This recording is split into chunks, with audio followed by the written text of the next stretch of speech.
welcome to Talking TSM, the Game House's talk show about TSM's LCS team. I'm Robert Haynes, your host and your guide into the world of TSM and their LCS team. Oh boy, oh boy, oh boy. I'm doing this approximately 30 minutes after the loss. I thought maybe I'll take some time to reflect or, I don't know, kind of console myself. But I don't know, felt better doing it raw last time, so here we are again. But this time it's different. This time there is no worlds. There is no worlds for us to go to in order to get our, not even revenge, but just to prove everybody wrong. And we are fourth place in the LCS. And, it's like,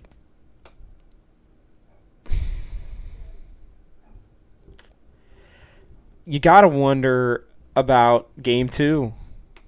I mean, that's just where we have to start with this conversation. Game 1 and Game 3 were fantastic. Game 4 was pretty solid. Could have gone better. Game 5 was a disaster. It was just an unmitigated disaster. And I tried to convince myself. I'm like, okay, we're doing the Nocturne and the Rise, and it's like, okay, we're doing the Rel too. We're gonna do all these things with it, and it's just they couldn't get Huni out of lane. And you got a 2-0 lead. Onto Lost, and there just wasn't anything that you could do. And so when I kind of think about what I don't know, just so many things are wrong in that game. You give up the Baron, and I guess I get trying to fight them, but guys, you're only down 3k gold, and they just threw everything out the window for that.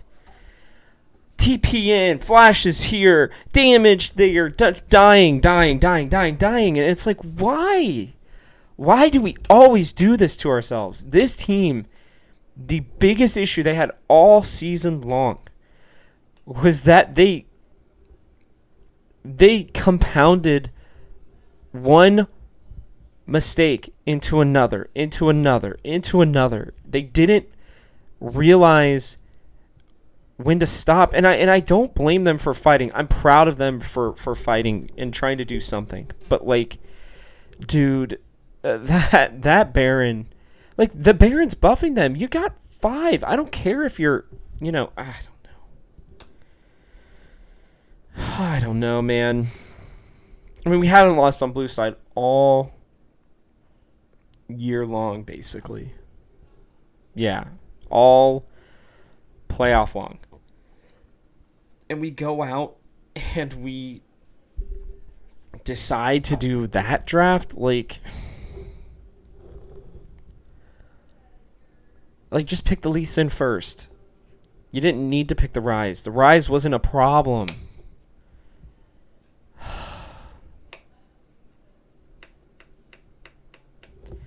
Sorry, guys. I'm just... it should have been a 3-0. Straight up should have been a 3-0. Game 2, yeah, I mean, C9 came back. It's not like we were up by, an insane amount necessarily, but we should have just won Game 2. And now we have to look at what the rest of this... what is this team... the thing... I tweeted this out. The thing that is most upsetting, the thing that is saddest. I think that's a word. I'm not. My brain's not even working right now. The thing that I'm most sad about is that we don't get to keep these 5 guys together. You know, like, they're all such good guys, and they were fun. They believed in each other. And now I'm just sitting here watching the Talking TSM Discord, the Reddit, Twitter. Everybody's like, oh, well, like, what if we just get rid of this guy and this guy? I don't know, let's try to rebuild everything. I get it to a certain extent, because we just lost. Like, just give it a second, I know obviously, like, TSM players can't see this. It doesn't matter. But, man, it's just everybody's so quick in the LCS to pull the freaking trigger on stuff. Like, I'm just swearing. Fuck. Like, I don't understand it. It happens. Teams lose. I get it. But, like, the thing with the LCS, with all of League of Legends, is you get, like, a split to prove yourself. And then if you're not deemed good enough, then you just are instantly pushed out. And that's not the case for a lot of young players. Even for some older players. Like, people are already wanting to push out Huni. Huni had a fantastic split. Alvari even said straight up he's one of the best 1v1 laners. And I just saw some tweet like 3 days ago that was like, oh, well, they could go for Broken Blade again. They get Power of Evil's green card, and then they go get Broken Blade. They put him in the top lane. And it's like, dude, I love Broken Blade. He's probably one of my favorite TSM members of all time. But you're going to do Huni dirty like that? Are you serious? Where is the loyalty? Like, it's so funny because everybody talks about, like, League of Legends specifically and Overwatch League and all these other ones, but mostly League of Legends. Like, they follow their favorite players. They don't follow their favorite teams as much. And it's like, that's the opposite with TSM, man. Dude, they will discard whoever, like fans. They'll just throw them away. Like, yeah, they'll be supportive of them, but it's like, all for the greater glory of getting the win. What about just being patient and taking some time and just letting, these guys figure it out? Yes, they had all season. I get it. Whatever. But, like, they can get better in the offseason. This team can stay together and become a better team. But that's not going to happen. I guarantee it. Literally guarantee that they're going to have to get rid of people. And then we're going to have to talk about it. And we're going to sit here and be like, I mean, like, you put it in ranking, I guess. It's like, Lost is probably the most likely gone. Second most likely is probably Huni. And then after that is probably Sword Art. Gotta be honest with you guys. He may want to leave. I mean, it's been a hellacious year for him. Just trying to get here.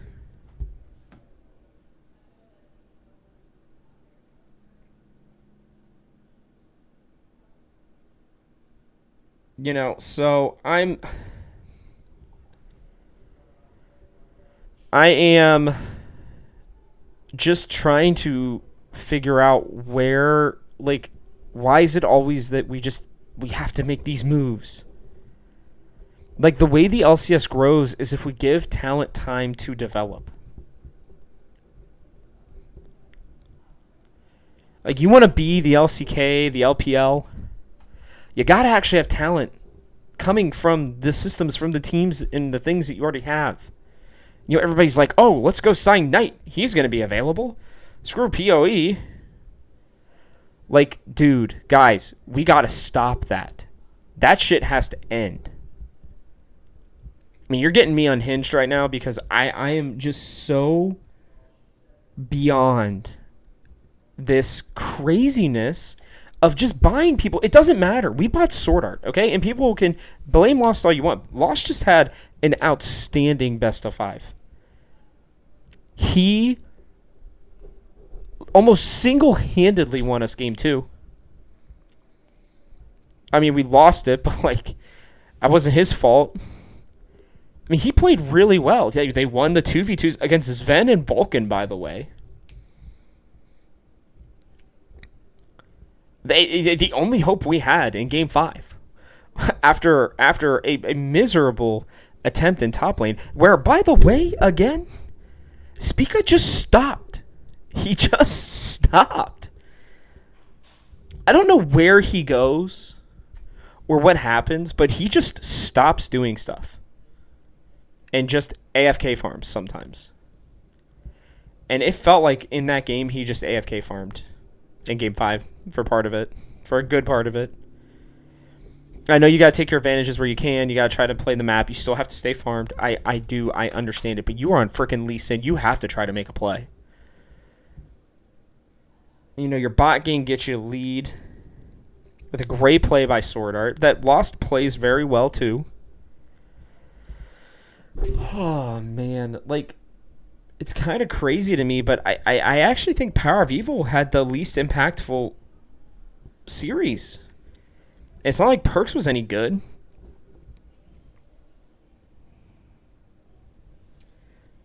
Oh, now we are turning it on to Bjergsen. Guys, listen, sometimes you just lose. Okay? Sometimes the other team just makes plays.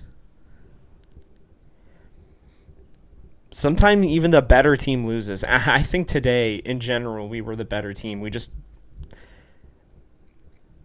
threw a lead, which is the typical thing that we do. I mean, we were prepared. We came out strong. I don't know. I just, like, I think everybody's just looking for something or somebody to blame. And while I'm really mad, more upset than mad. I'm disappointed. Those kids went out there and busted their asses to try to win that series. They did everything they could. It did not feel like that they didn't leave it out there. And even my AFK comment on Spica, when it came, when push came to shove, he was out there doing things. Like, I'm not gonna deny that. I just think he could have done more at the beginning of that game. But when they needed to start trying to make plays and doing things, like, he's there, they're all trying their best. It's just there's nothing to blame sometimes, guys. Sometimes you just lose. And if you're gonna feel better about losing by just trying to, figure out new roster moves and trying to blame it on the coaching staff in a really, really close best of 5. And it's kind of funny. You guys should go watch this, because Ocelot, Carlos, G2 Carlos, talked about this after G2's loss, which is pretty ironic, that G2 and TSM would lose, two organizations that have the most titles ever. But he's like, guys, sometimes you just lose. Sometimes you win a lot, and then you lose. Right? And what he's talking about is, like, sometimes you have to. And now, to be fair, he's talking about making changes and being all rebuilding. Which is what it is. But I look at this and I think to myself, like, why do we need to find somebody to blame? Again, I'm as frustrated and mad as you guys. I just dropped an F-bomb for the first time on this show, I'm pretty sure. If you can't feel the passion, the frustration, I feel you guys. I really do. But at some point we gotta just calm down and understand that sometimes you just lose. And today we just lost. Sure, plays could have been made better. Same with them. But today, they made more plays than we did at the end. Today, they found how to get their win. And, there are people like, oh, well, like, you got to blame it on the flexibility of Power of Evil or, the lack of champion pools of the players. Like, guys, not every player plays every freaking thing. Sure, they can, but that doesn't mean they're good on every single thing. Only the best of the absolute best players in the entire world can do that. I mean, I think people forget there were games that Bjergsen would play that he was pretty absent on some champions. Double lift sucked at Senna for a very long time. It took him forever to learn that champion. Way longer than it should have. It feels like it took him like 20 games to finally figure out how to be good on that champion.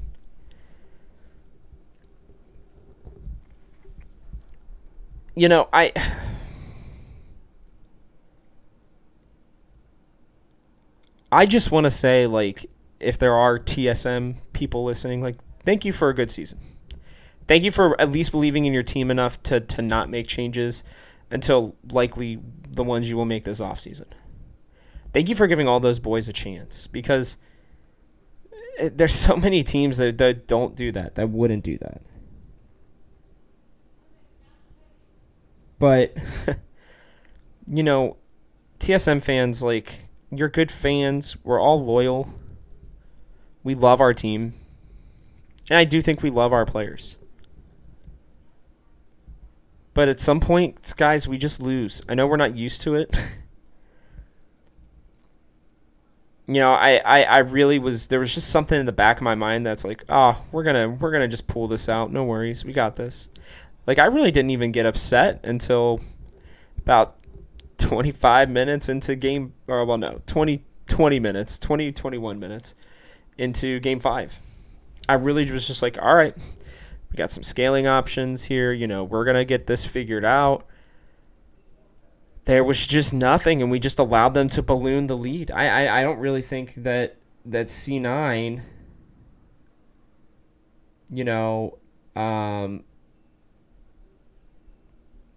has that.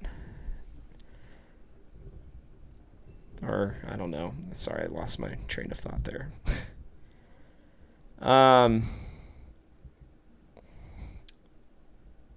Yeah, they didn't really do a lot to a certain degree to win that game. I think we just started panicking and throwing ourselves at them.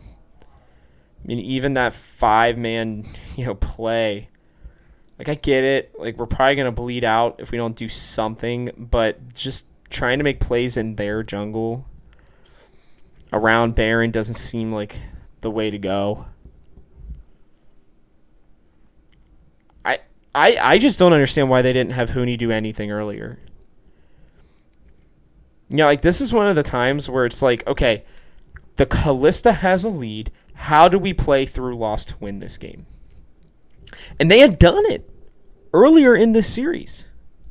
He got a lead, and they're like, all right, let's make some plays bot lane.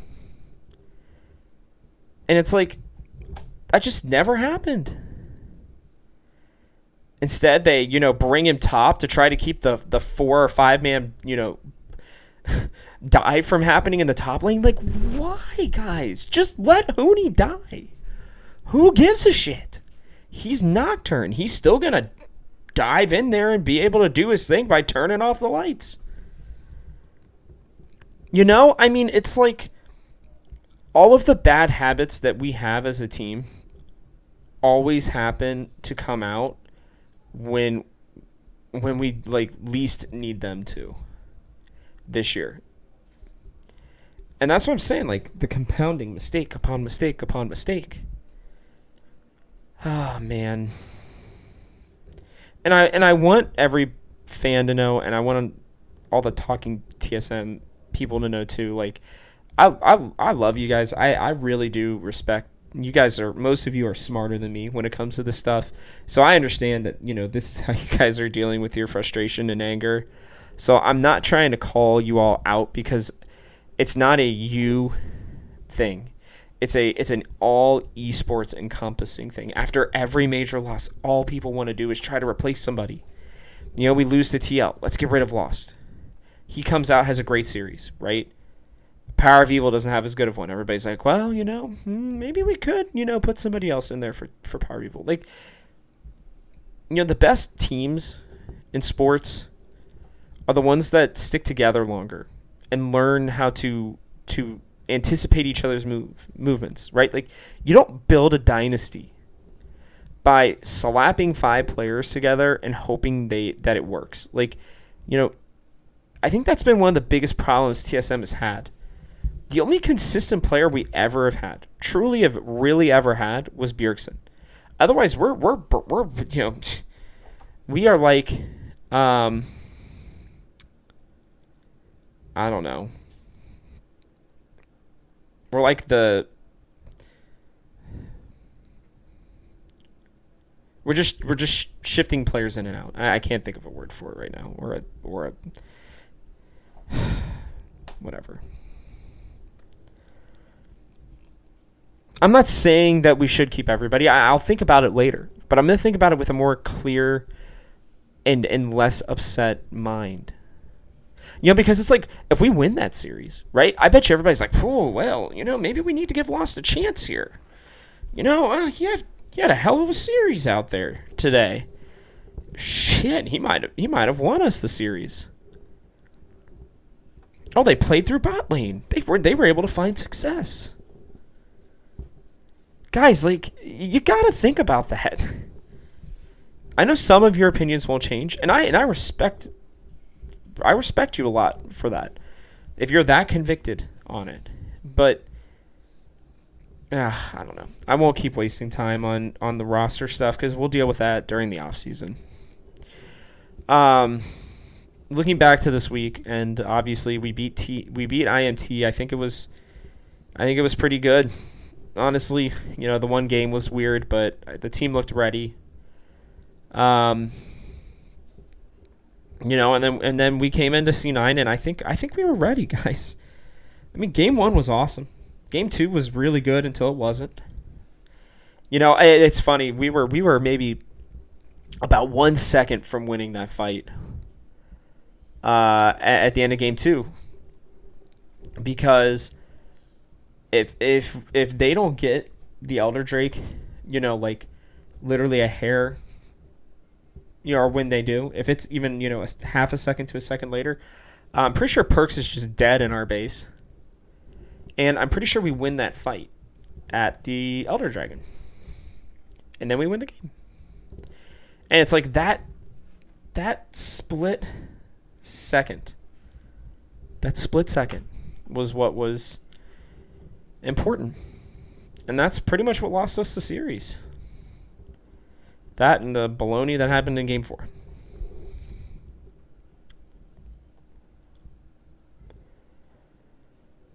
But looking forward, I am, or I guess looking back overall, I'm proud of this team. I really like them, and I know I'm gonna like next year's team. And I'm gonna like, all the people that I continue to meet covering this game. I hope you guys like this show. I hope. I hope I'm able to express some of your frustrations as well as mine and provide you with information. And I look forward to doing it next year and this year. Like I'm not done this year, by the way. Just because TSM are gone, that does not mean that Talking TSM is going anywhere. I will have to figure out the schedule. I can probably tell you I'll take at least a small break. I don't know how long yet. I'm looking at most likely this will probably be my last one until at least World starts, maybe. I don't know. I'll at least take the rest of this week and possibly next week. You can go look at my Twitter at TGH, Robert Haynes. I will make the announcement there once I have really thought about it and made the decision.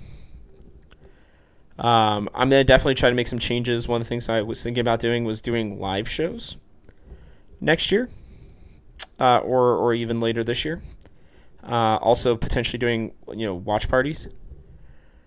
I think I've gotten over my superstition of watching TSM with people because they don't win sometimes, obviously, or lose, or they do win sometimes when I watch with people. So,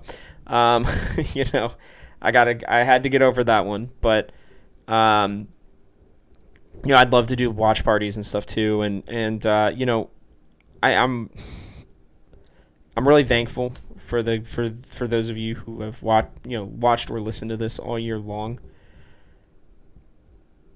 You all have really helped drive my fandom and to a place that I didn't think it could go. Um, like I've always cared about TSM, and to give you guys some background, like I knew about, like I talked about in episode 1. I knew about TSM, from watching Dyrus videos on how to play Singed and how to proxy farm in like 2012. And so I started, kind of becoming a fan then. And my fandom didn't really grow until 2014, 2015, when I really started to watch the LCS. And then ever since then, I've started to really love the team. But these last 2 years, I've really come, 3 years really, I've really come to just love this team. And it matches my fandom of the Cincinnati Reds and the Cincinnati Bengals now, which was something I didn't think was possible. And you all have really even helped me take that to new heights this year. And you've challenged me to be better and to know more about the game. I can't just sit here and talk like a total moron, which I still do. Duh. But I do it with an audience of people who I genuinely like, and ones who will call me out when I need to be called out for stuff. Like Mallory. I mean, seriously.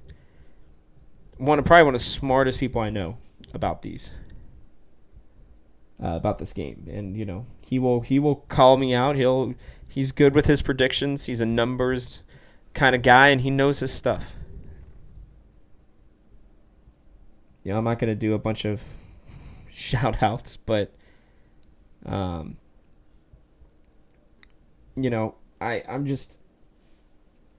very thankful. And this is year 1. I mean, we're going on year 1 here in a couple weeks. So I love doing this. So, I'm going to keep doing it. I'm going to keep trying to improve it. I'm going to keep trying to be involved with you all and talk to you all as much as possible. And, what I'm going to say is just take some time. I'll be honest, this has been therapeutic for me. I'm starting to feel a little better. I mean, I was honest to God, I was almost on the verge of tears. I was so upset.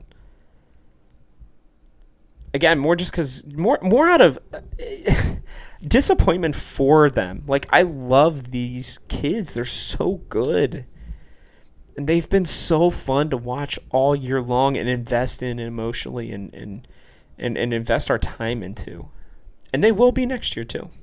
And I'm proud of Bjergsen and Curry, man. I love what they do in K's and just the whole staff. Like, they're getting there. It was first split for them, or first year for them. I think they make an excellent crew. I hope Curry stays. I'm sure he's going to have some people knocking on his door for head coaching jobs. Dude, just run it back, at least with the coaching staff. Hopefully they will with the team to a certain degree, too. Looking at Worlds, we've got 100 Thieves TL and C9. And, guys, listen, if I know that we are upset, but the best thing that we can do is go cheer these 3 teams on now. We don't have to watch finals. We don't have to, care about who wins it. But what we do need to do is see them find success internationally. Because if they can find success internationally, that is going to do wonders for our region. They don't have to win. But heck, if we can have a team, in semis at least, maybe get lucky enough that one of them go find the meta that they're really into and go to Worlds finals, that'd be pretty cool.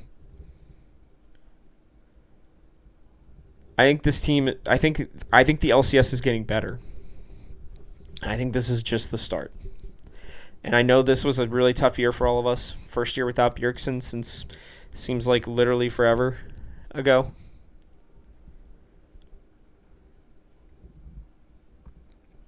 And so, it was a weird year.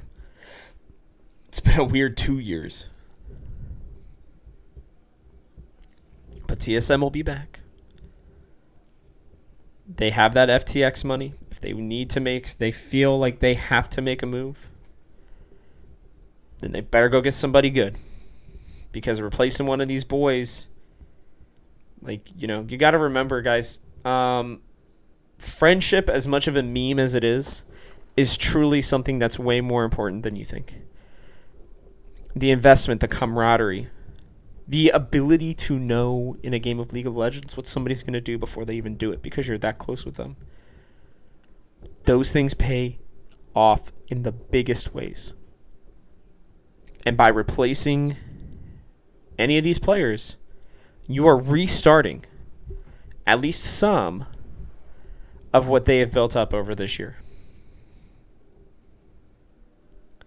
And so my more calmed down version, instead of yelling at y'all for wanting to make changes, is really consider that aspect of this game.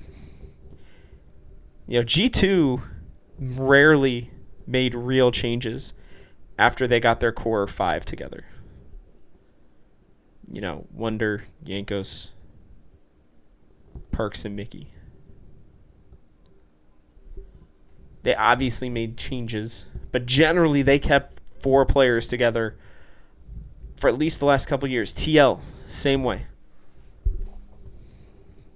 Right? When they were dominating. Impact, Xmithy, Double Lift, Core JJ.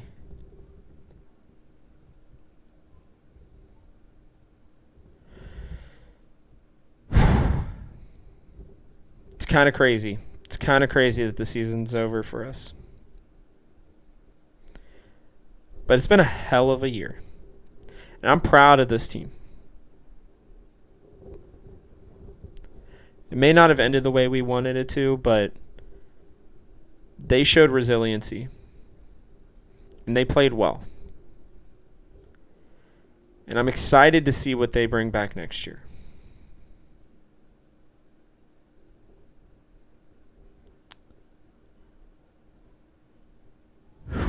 Man, guys, and I'm a little defeated right now, but that's okay. That's okay. We can't win them every year. It's all about getting the Worlds next year, though. I can tell you that much. I don't care about anything else. I just don't want to be in this spot next year. No more super sadness. Just, yeah. All right, so here's the plan. During the off season, I am gonna definitely cut it down to 1 show a week. So this will be the only show this week. I will be coming out on Monday again. I'm recording it Sunday night again, but it will be coming out Monday. I will let you all know later on this week what it's going to look like. I might still keep 1 a week. I don't know yet. I would like to take 1 week off at least. So the earliest, I'm going to commit to that at least. I am going to take a week off. But you can expect a show most likely on the 6th of September. So no show on the 30th.